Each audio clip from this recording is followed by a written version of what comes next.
Cerita dibuka dengan suasana yang langsung terasa tidak nyaman. Di dekat sebuah tambang, perhatian tertuju pada arah gua. Di tengah tempat itu ada seorang wanita yang terlihat dalam kondisi yang sangat menyedihkan.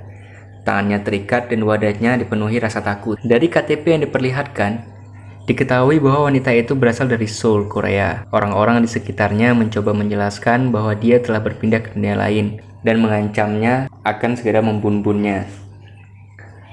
Tentu saja wanita itu sulit mempercayainya. Siapapun yang tiba-tiba terbangun di tempat asing pasti akan menganggap semua ini tidak masuk akal. Semakin lama percakapan berlangsung, semakin jelas bahwa wanita itu berada dalam bahaya. Orang-orang yang menahannya tidak terlihat memiliki niat baik. Di saat situasi mulai terasa semakin mencekam, perhatian cerita beralih kepada seorang goblin yang sejak awal hanya mengamati dari kejauhan. Goblin ini berbeda, tatapannya tenang, dan ketika keadaan mencapai titik tertentu, dia akhirnya memutuskan untuk bergerak. Tanpa banyak bicara, goblin tersebut langsung ikut campur. Orang-orang yang sebelumnya merasa berada dalam posisi aman mendadak menjadi sasaran serangan. Pertarungan berlangsung cepat dan brutal. Tidak ada negosiasi, tidak ada peringatan, satu persatu lawannya tumbang. Bagi wanita yang terikat itu, kejadian ini mungkin terasa seperti mimpi buruk yang tidak ada habisnya. Namun di saat yang sama, kemunculan goblin misterius itu juga menjadi satu-satunya alasan dirinya masih memiliki harapan untuk bertahan hidup. Setelah pertarungan itu selesai, dan goblin itu melihat wanita tersebut, wanita itu lalu meminta untuk dilepaskan ikatannya. Dan wanita itu bertanya identitas goblin tersebut, karena ia melihat goblin tersebut berbicara bahasa Korea dan tahu apa itu KTP.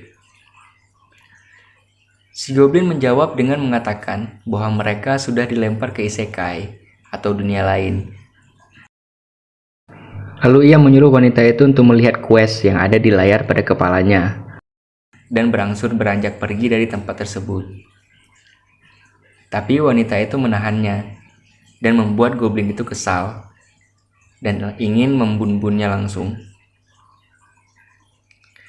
Ketika wanita itu bertanya kenapa alasannya ingin membunuh dan kenapa kamu jahat kepada manusia, cerita berpindah ke seorang pria yang sedang memeluk wanita yang sudah tewas.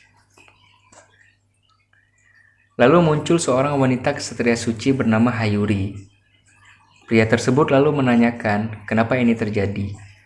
Kenapa mereka dibunuh oleh wanita tersebut?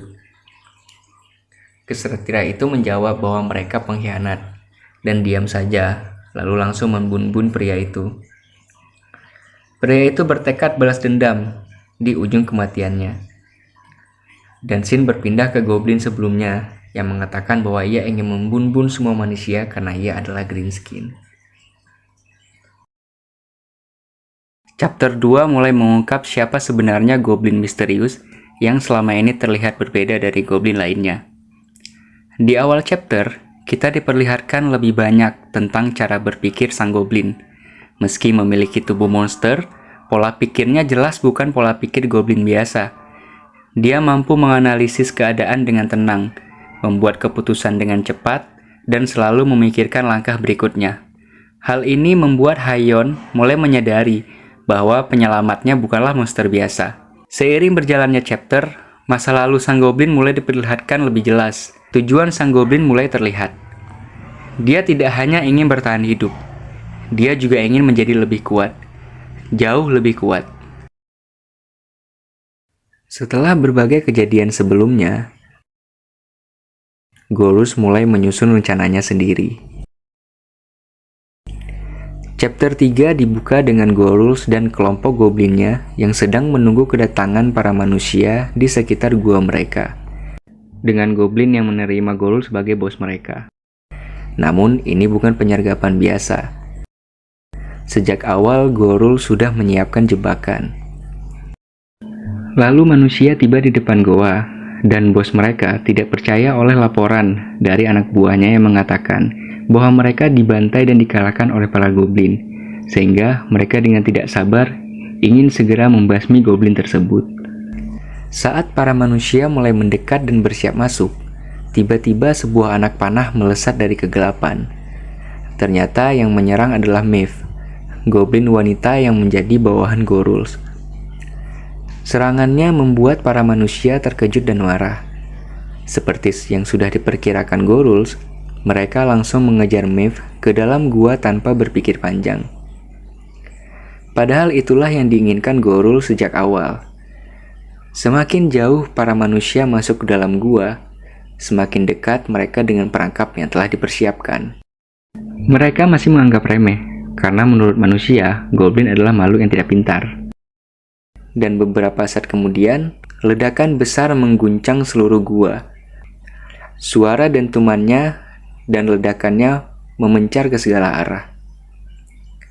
Jebakan bom yang dipasang Goruls akhirnya aktif. Dalam sekejap, puluhan manusia tewas akibat ledakan tersebut. Dan setelah ledakan itu selesai, seketika tubuh Gorul mulai bereaksi. Gorul resmi berevolusi menjadi Goblin Warrior. Di akhir chapter, Gorul mendekati manusia yang tersisa. Alih-alih langsung membunuhnya, dia memilih untuk menahannya hidup-hidup. Karena ada informasi yang ingin dia dapatkan.